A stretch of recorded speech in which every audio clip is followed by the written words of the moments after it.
पवित्र से पवित्र परम पवित्र हो, पतितों को पावन बनाने वाला। ऐसा नहीं है कि पावन बनकर ही आत्मा मेरे से मिलेगी। ये बात भक्ति मार्ग में कहते थे कि शुद्ध हो जाओ पहले, फिर भगवान मिलेगा, क्योंकि भगवान अति पावन है। ना 9 मन तेल होगा, ना राधा नाचेगी। द्वापर से हम क्या करते आए हैं? अपनी ही दवाइयां निकालनी अपने आप को ठीक करने के लिए, कि ठीक हो जाएंगे तो डॉक्टर से मिलेंगे। उल्टा हो गया। डॉक्टर से मिलने से आप ठीक होते हैं या अपने आप ठीक होकर डॉक्टर से मिलते हैं? अब पतित पावन परमात्मा, सारी दुनिया कहती है पावन हो नहीं सके, चाहे स्नान कर लिया, चाहे तीर्थ कर लिया, बुद्धि कैसी पथरा गई कि पानी में नहा के आत्मा शुद्ध हो जाएगी। इससे ज्यादा अक्लमंदी तो नहीं हो सकती कोई। अच्छा, तो बाबा कहता है तो अपनी दवाइयां करके फिर डॉक्टर से मिलने की जरूरत ही क्या है?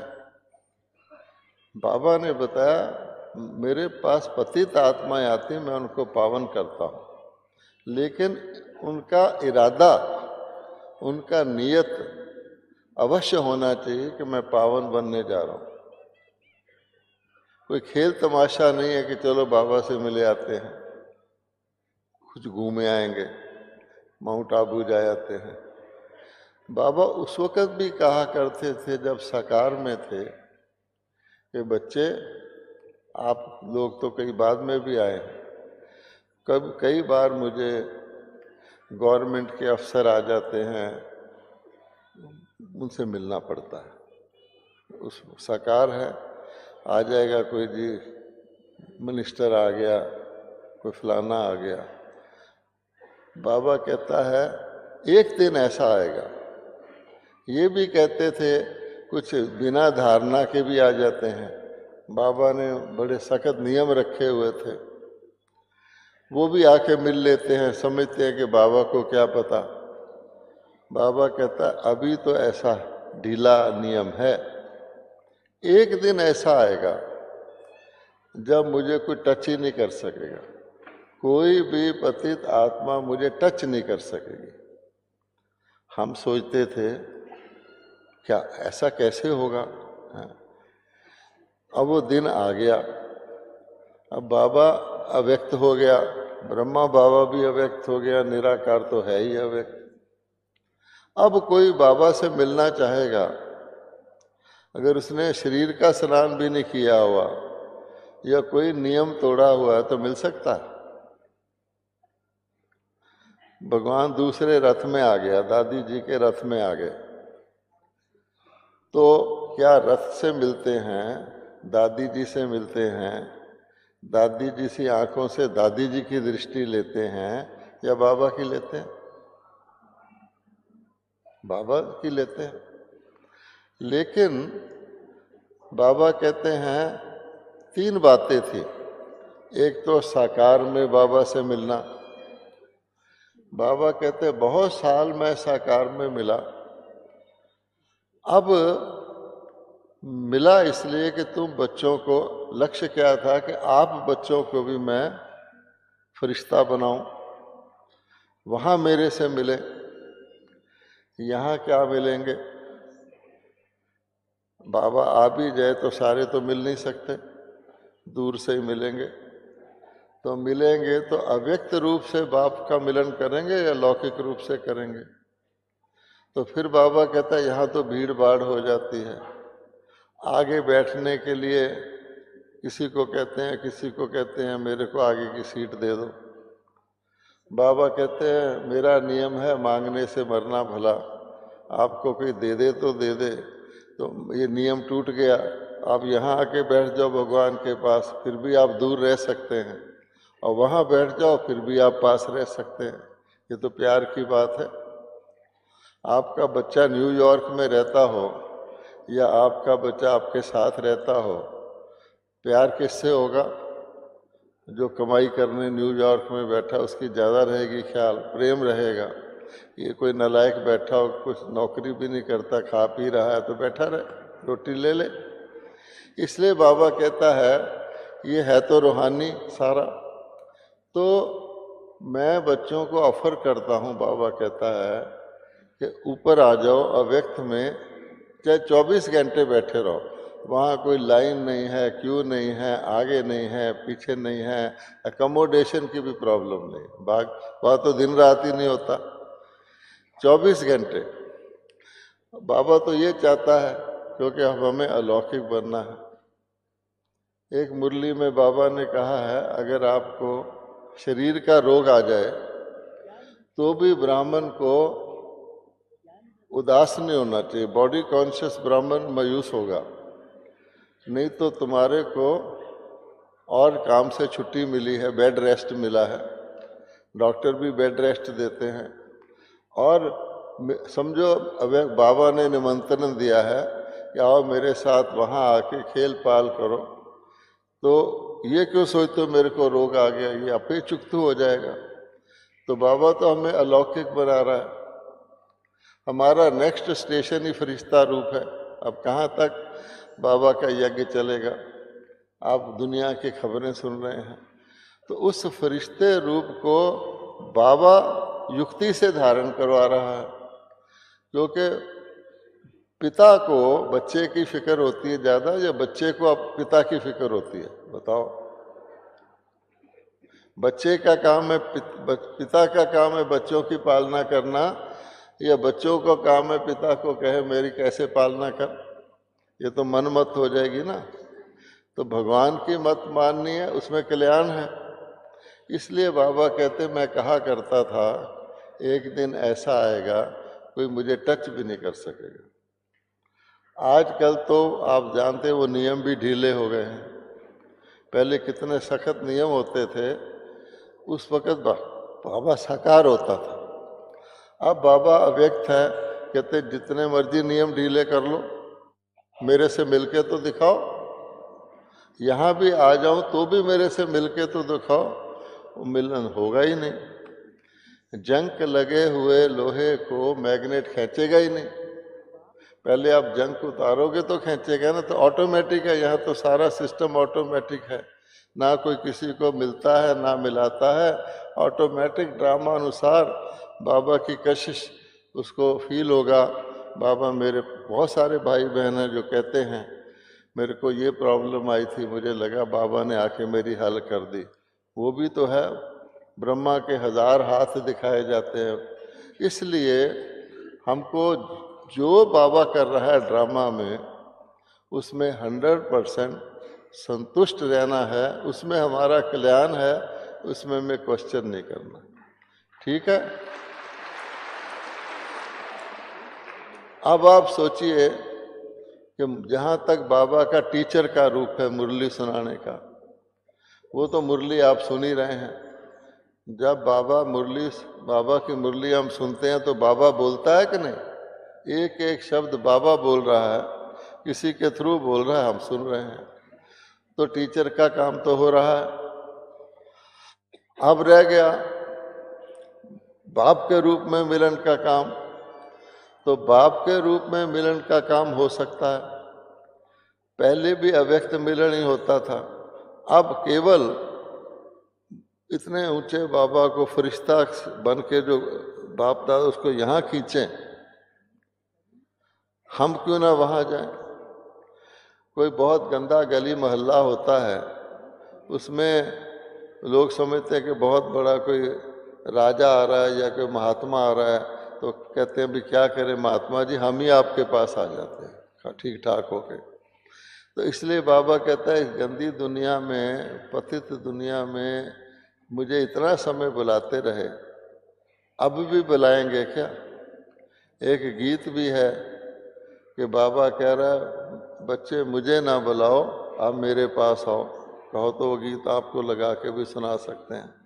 इसलिए तीसरा रूप जो है वो अभी भी चल रहा है, अब वो है सतगुरु का दृष्टि देना, नज़र से निहाल करना। तो बाबा कहते हैं मुरली आपको सुनाई ही जाएगी, चाहे मुरली वो दादी हो सुना दे या बाबा की पहले चली हुई मुरलियां सुन लें, आप देखेंगे हर मुरली नई है, ये तो आप जानते हैं। और शास्त्र तो आप जन्म जन्मांतर वही पढ़ते आए। आज भी लोग कहते हैं गीता को पढ़ लो तो नया अर्थ निकल आता है, और भगवान की मुरली तो एक ही बार ही चलती है, ज़्यादा से ज़्यादा 2-3 बार चलती है। मुरली भी आपको मिल ही रही है। अच्छा, अव्यक्त मिलन आपने यहाँ भी करना है, वहाँ भी करना है। अब जाने का टाइम हो गया वहाँ। अगर बाबा अब भी यहाँ कराता रहेगा धीरे धीरे, तो वहाँ कैसे करोगे? अभ्यास ही नहीं पड़ेगा। अभी भी आप देखेंगे बाबा कहता है जो साकार के पैदा हुए बच्चे हैं, यानी ब्रह्मा बाबा के द्वारा, और जो अव्यक्त बाबा के जन्म लिए बच्चे हैं, फॉरेनर या बाद वाले जो यहाँ हैं, उनको एक दीवार क्रॉस नहीं करनी पड़ती, जो साकार वालों को करनी पड़ती है। साकार वालों को जब भी अव्यक्त वतन में जाना होगा, पहले साकार बाबा याद आएगा। साकार बाबा के चरित्र ध्यान में लाएंगे, अरे बाबा हमें चाय पिलाता था, नशा चढ़ जाएगा, फिर जाएंगे। और जो सीधे अव्यक्त से पैदा हुए हैं, उनको ये दीवार क्रॉस नहीं करनी पड़ती। यानी सूक्ष्म रीति से आप देखेंगे उनको फायदा है। इसी प्रकार से बाबा कहता है आपका फायदा देखते हुए जो दृष्टि देने का काम है, तीसरा नज़र से निहाल करने का, अलौकिक दृष्टि देने का, वो अभी भी चल रहा है और चलेगा।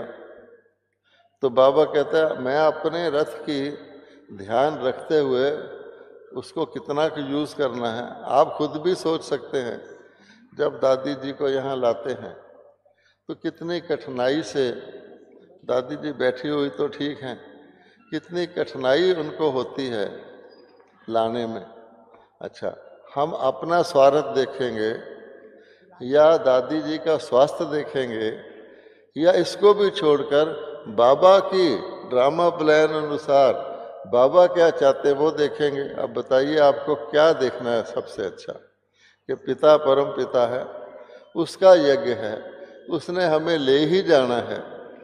बाबा मिलन भी करना ही है, क्योंकि बाबा मिलन का एक और फायदा है, आप सब आए तो बाबा ने चौथा सब्जेक्ट दिया हुआ है परिवार। कहा हुआ कि नहीं? मैं, बाप, ड्रामा और परिवार। तो फाइनली सतयुग में किसने जाना है? बाबा नहीं जाएगा, ड्रामा का ज्ञान नहीं जाएगा, मैं जाऊंगा और परिवार जाएगा।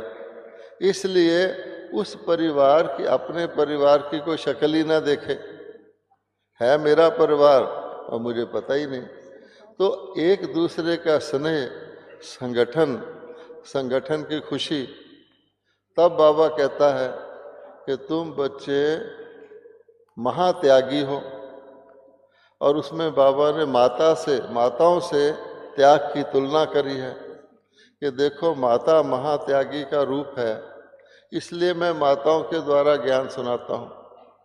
माता का छोटा बच्चा होता है, माता रात रात जागकर उसको अपने गोद के झूले में झुलाती है, नींद भी त्यागती है, प्यार है।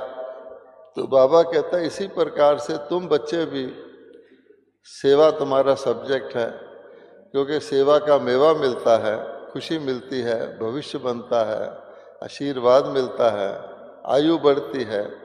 बाबा ने तीनों सब्जेक्ट सेवा के लिए दिए हैं कि मैं कहाँ कहाँ जाके ज्ञान दूंगा, तुम बच्चे दो। अब वो जो महात्यागी है वो संतान के अपना हिस्सा भी देता है। तो जब हम सेवा करते हैं, ब्राह्मणों की संख्या बढ़ाते हैं, तो क्या उनको हम बाबा का बरसा नहीं दिलाएंगे या अपने में से उनको शेयर नहीं करेंगे? हमारी तो क्रिएशन है, तो क्रिएशन के लिए सब कुछ करता है।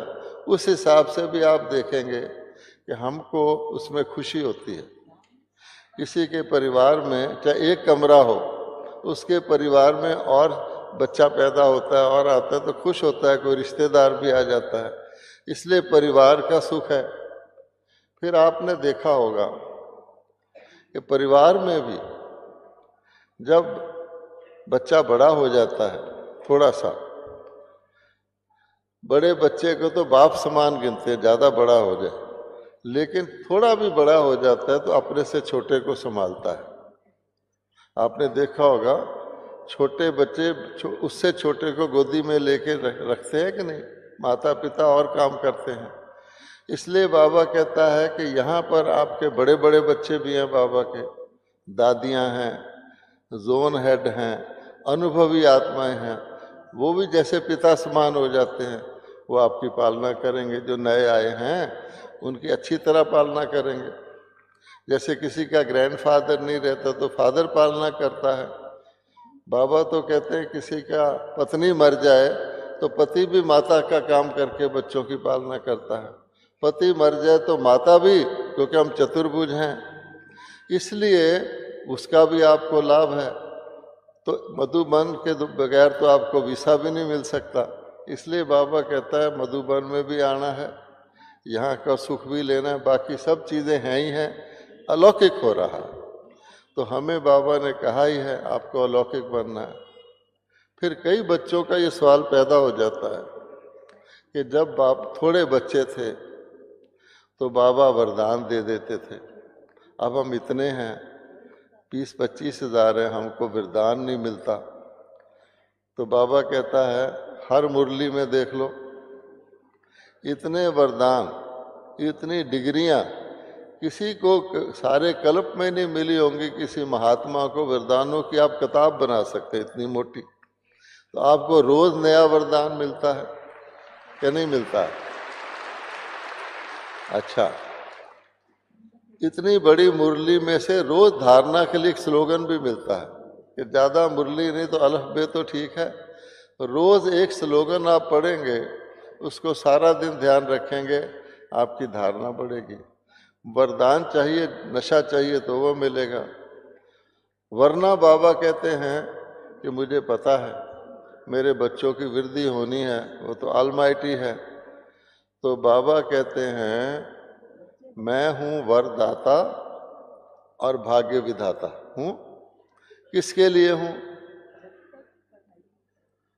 साधुओं के लिए हूँ, अज्ञानियों के लिए हूँ, नेताओं के लिए हूँ, सेठों के लिए हूँ, वे किसके लिए हूँ? वरदाता और भाग्य विधाता बाबा अपने बच्चों के लिए।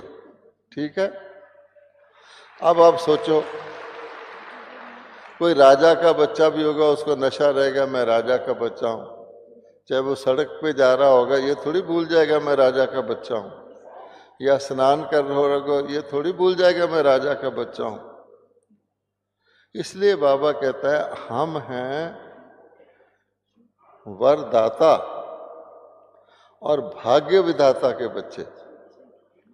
अर्थात जिसका बच्चा, राजा का बच्चा जन्म लेते ही राजकुमार बन जाएगा या 20 साल बाद बनेगा?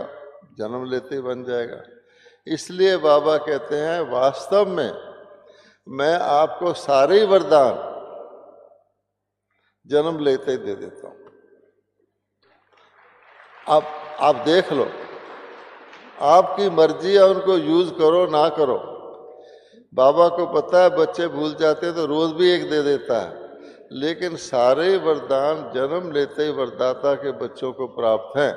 अगर आप इसकी सदा स्मृति रखेंगे तो कितना नशा है। हम जैसा कोई है? आपको दिल करता है कोई आपको प्राइम मिनिस्टर बना दे या कोई बिरला सेठ बना दे, आप बन जाओगे ज्ञान छोड़कर? बोलो। इसलिए सारे वरदान, और नेक्स्ट बात है बहुत इंपॉर्टेंट, भाग्य विधाता। अब बाबा कहता है भाग्य कौन सा? अविनाशी अनेक जन्मों का भाग्य। तो बाबा कहता है भाग्य बताता हूं तो अपने बच्चों की भाग्य की रेखा जन्म लेते ही लंबी और गहरी और अविनाशी लिख देता हूं। आप सबकी भाग्य की रेखा किसने लिखी है? बाबा ने। माया वाली कैंसर, वो दुर्भाग्य की रेखा है, दुख की है। जैसे कहते हैं किसी की रेखाएं कटी हुई हो तो कहते हैं इसको कष्ट बहुत आएगा। बाबा कहते हैं लगातार निरंतर सदा, हर शब्द के नाम काम के साथ बाबा सदा लगाता है। अच्छा, बाबा कहता है दुनिया में भी किसी का नाम रखने से पहले ज्योतिषी उसकी जन्मपत्री बनाता है, उसकी भाग्य रेखा लिखता है। तो बाबा कहता है मैं भी आपको ब्रह्मा कुमार और ब्रह्मा कुमारी का नाम देने से पहले, कमाल है कि बाबा युगल को भी कुमार बना देता है और युगल को कुमारी भी बनाता। दुनिया में कोई ऐसा है? दुनिया कुमारी को युगल बना सकती है, कुमार को युगल बना सकती है, लेकिन भगवान जो है वो उल्टा भी कर सकता है। आप सबको कितनी माताएं जिसको बाबा ने ब्रह्मा कुमारी का नाम दिया तो हल्की हो गई। बाबा कहता है मैं आपके कारोबार को भी, बिजनेस को, नौकरी को, उसको भी हल्का कर देता हूँ, क्योंकि तुम खेल खेलते हो नाटक में। किसी को लगता है कि हम भारी हैं, दुनिया में देखो जाके उनको कितना भारी लगता है। इसलिए आपकी भाग्य की रेखा भी बना दी, तो जन्म पत्री पहले ही तैयार है। इसलिए आपको कोई सिर्फ स्मृति रखनी है कि बाबा ने मेरी भाग्य की रेखा बनाई हुई है, विस्मृति में नहीं आना। तब करके बाबा कहता अब मेरी जिम्मेवारी है, मैंने आपकी जिम्मेवारी सारी दुनिया की ली है, अज्ञानियों की भी ली है कि सबको वहाँ पहुँचा दूंगा, दुख सबके दूर कर दूंगा, आप तो मेरे बच्चे हो। तो इसलिए गारंटी में रहना है। जो पहला ज्ञान है निश्चय आत्मक बुद्धि विजंती, संशय आत्मक बुद्धि विनशंति, घाटा पड़ेगा। निश्चय का मतलब होता है, दो शब्द बाबा कहता है। निश्चय का मतलब है निश्चित, अर्थात हर चीज निश्चित है। दूसरा होता है निश्चिंत, जिसको पक्का निश्चय है कि निश्चित है, अर्थात ड्रामा फिक्स है, एक्यूरेट है, और संगम का ड्रामा कल्याणकारी है। निश्चित भी ऐसे नहीं कि गलत, दुख निश्चित है, हमारा तो सुख निश्चित है और सुख का बढ़ना भी निश्चित है। संगम पर नहीं बढ़ेगा तो कहाँ बढ़ेगा? तो हम संगम पर हैं। इसलिए कोई भी सीन देखे, पीके का पहला काम है निश्चय। कोई गलत भी हो रहा है, बाबा कहता है निश्चय रखो, इसमें भी कल्याण है, इससे शिक्षा मिल जाएगी। तो इसलिए निश्चित हिलना नहीं, और निश्चिंत मैंने हमको काहे की चिंता, कई गीत बने हुए हैं तो फिर काहे की चिंता, लेकिन चिंता भी करते रहते और गाते भी रहते हैं, तो ये तो फिर नकली हो गया कि नहीं हो गया? इसलिए जो कुछ सीन है उसका मजा लेना है, उसका सुख लेना है। अज्ञानी लोग क्या करते हैं, जो दिख रहा है उसमें नुक्स निकालते रहते हैं, या दूसरे की भेंट करते रहेंगे या नुक्स निकालते रहेंगे। अरे भगवान के काम में नुक्स निकालना, मैंने पत्थर बुद्धि बनना, बाबा बनाता है पारस बुद्धि, कि आप जिस चीज को हाथ लगाओ वो पारस हो जाए, और हम खुद ही पत्थर बुद्धि बन जाएंगे तो किसी को हाथ लगा वो भी पत्थर बन जाएगा। इसलिए ये खेल होता है कि नहीं, इसको हाथ लगाते हैं उठ खड़ा होता है, अमृत होता है, वो दूसरा हाथ लगाते हो बैठ जाता हो, विष, ऐसे विष अमृत का स्कूल में खेल भी कराते हैं। तो बाबा कहते हैं हमको कौन सी सेना के हम, इसलिए कई कहते हैं जी यज्ञ में फलाना ये गलती कर रहा है। बाबा ने समझाया हुआ है कि यहाँ पर सतयुग के पहले जन्म के विश्व महाराजन, विश्व महारानी, और सतयुग के पहले दिन के अन्य रॉयल घराने के, रॉयल प्रजा, साधारण प्रजा, दास दासी, दासों के भी दास, दासियों की भी दासियां यही बनने कहा हुआ। अच्छा, कहाँ सतयुग? अपने इस जन्म को देख लो थोड़ा सा, कितना लंबी हिस्ट्री है। फिर जाके त्रेता के अंत के लास्ट जन्म में भी वो भी स्वर्ग कहलाता है। वहां के भी विश्व महाराजन अन्य अन्य सदा दास दासियां बनने। तो बताओ वो कहाँ बनेंगे? जबकि सारी कथा संगम युग की है, तो कैसे बनेंगे? वहां कोई एम्प्लॉयमेंट एक्सचेंज थोड़ी होगा कि ये नौकर भेज दो, यहीं बनेंगे। इसलिए ड्रामा एक्यूरेट समझ के हर आत्मा अपना पार्ट बजा रही है, इसको नुक्स नहीं देख सकते। भगवान उसको ठीक कर रहा है, वो ठीक नहीं हो रहा, मैं क्या करूंगा? अच्छा, अपने टीचर में नुक्स देखना, अपने साथी में नुक्स देखना। तो नुक्स देखने का मतलब क्या होता है? मोच आना। जैसे किसी के पाँव में मोच आ जाती है, वो टेढ़ा हो जाता है, तो वो टेढ़ा होता है या फर्श टेढ़ा हो जाता है। इसीलिए कहा जाता है नाच ना जाने आंगन टेढ़ा। अब हमारे मन में मोच आ गई अगर, तो हमें टेढ़ा टेढ़ा दिखना शुरू हो गया। तो मोच मेरे मन में है या ये टेढ़ा है, या ये टेढ़ा है, या मैं टेढ़ा हो गया हूं? तो बाबा कहते हैं टेढ़ेपन से तो सीधा होने के लिए हम यहाँ आए हैं, क्या नहीं? और हम वही टेढ़ापन कायम रखेंगे। और टेढ़ापन आता है बॉडी कॉन्शियस से, मैं कॉन्शियस से, मान से, कई चीज़ों से। ये सारा ज्ञान है। अर्थात मोटी बात यह है कि मुझे ड्रामा को समझने का अर्थ ही है ड्रामा कल्याणकारी है। और बाबा ने बातें बताई हैं 3-4। पहली बात तो ये बताई है कि सदा अपने को अविनाशी आत्मा स्वरूप में मानना है। जो ही आप देखेंगे उल्टा दिख रहा है, कुछ बॉडी फॉर्म होगा। दूसरा, सदा अपने को सेवाधारी रूप में मानना। हमारा ब्रह्मा बाबा ज्वेलर कैसा सेवा करते थे कि मेरे को सबको संतुष्ट करना है। जो कोई उल्टा सी बच्चे अड़ जाता है तो माँ बाप झुकते हैं कि नहीं, उसको अच्छा बच्चा ऐसे कर ले। हमें ये नहीं देखना कि वो मुझे संतुष्ट करे। अज्ञानी लोग सोचते हैं कि मुझे संतुष्ट करे। बाबा के बच्चे हैं सदा सेवाधारी। हमारी सेवा की सफलता ये है, नहीं तो हमारा ज्ञान क्या हुआ अगर हम टेढ़े को सीधा नहीं कर सके? क्या सीधे को सीधा करना है? डॉक्टर के पास पेशेंट आता है या ठीक मरीज आता है? ये ज्ञान की शक्ति है, प्यार से, स्नेह से। तीसरा इंपॉर्टेंट बात है सदा अपने आप को ट्रस्टीपन में रहना, नहीं तो मैं आ जाएगा। अब देखो,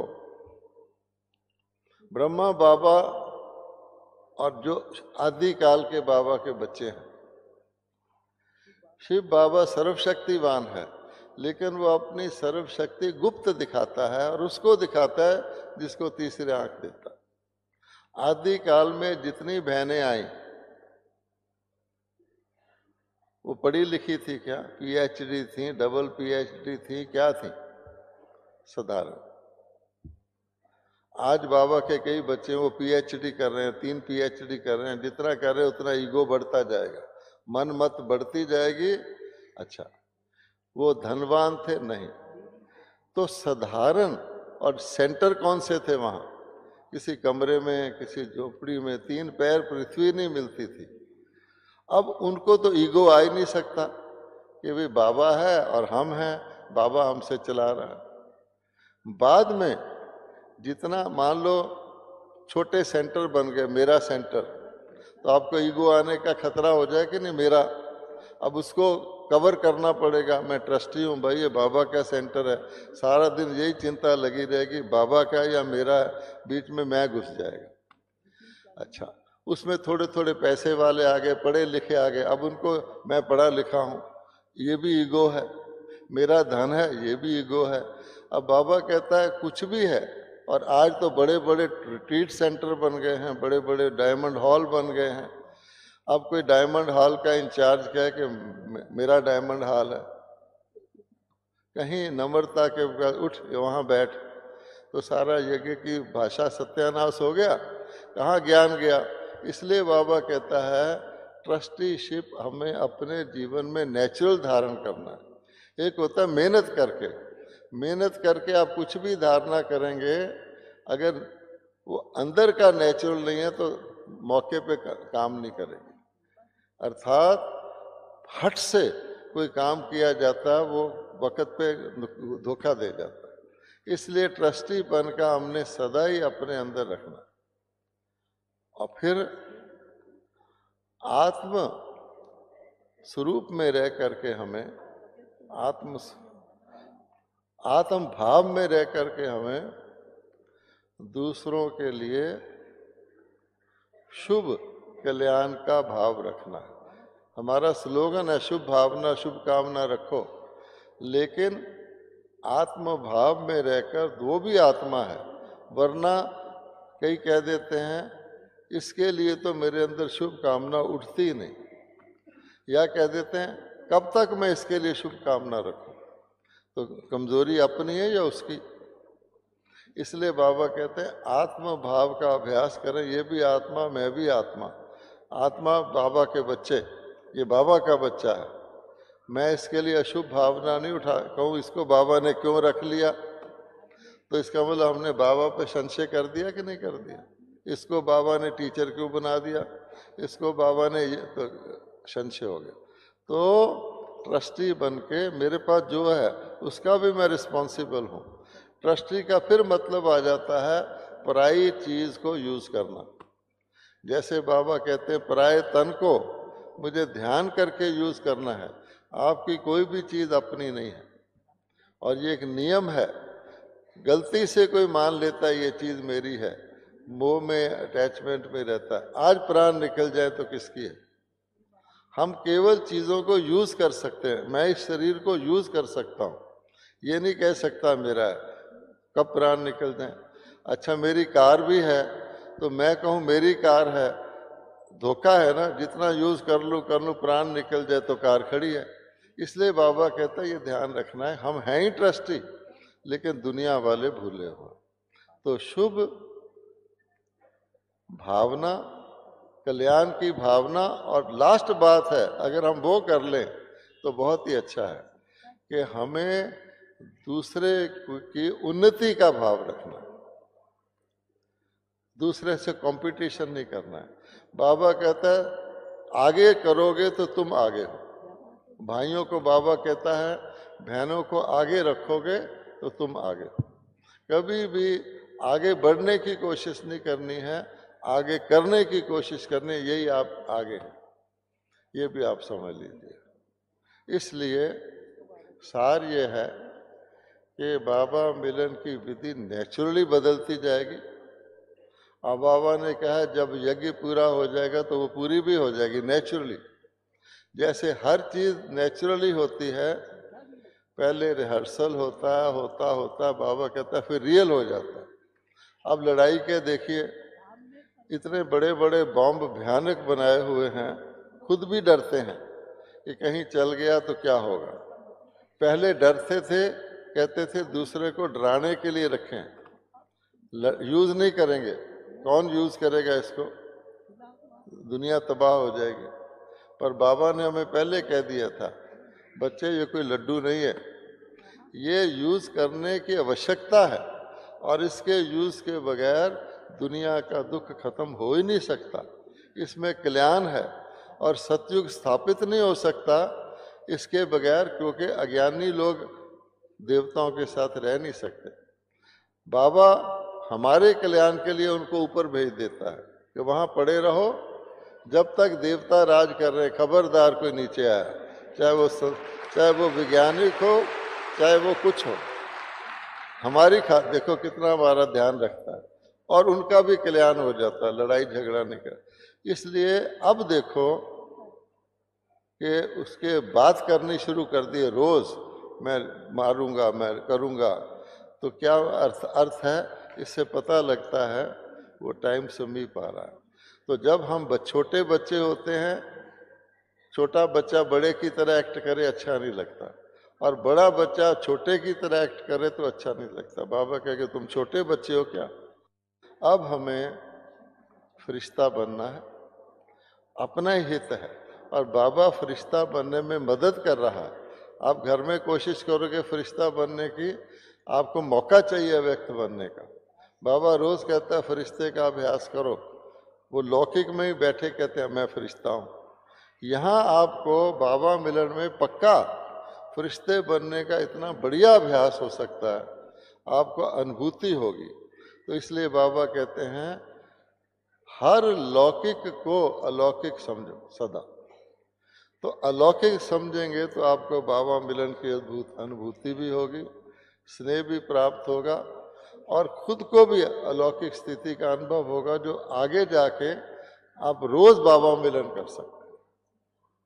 कोशिश करके देखिए। ओम शांति। विकार का जरा भी